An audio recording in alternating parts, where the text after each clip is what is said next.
Bueno, mi nombre es Isabel y hace 4 años abrimos un laboratorio de cosmética natural que le llamamos Bicame. Aquí elaboramos 5 productos, todos a partir de materias primas naturales, una manteca corporal, 2 cremas de manos y unos labiales. La ventaja que tienen estos productos con respecto a la cosmética industrial es que las materias primas que utilizamos son todas de origen natural.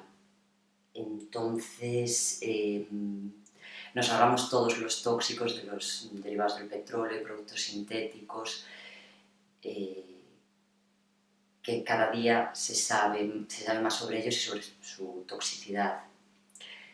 En cambio, con ceras, sobre todo cera de abeja, que es con la que yo trabajo, aceites vegetales, mantecas como manteca de cacao, manteca de karité, aceites esenciales en lugar de fragancias sintéticas.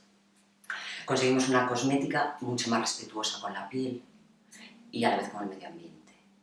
Entonces esto fue un poco lo que nos animó a empezar con el proyecto.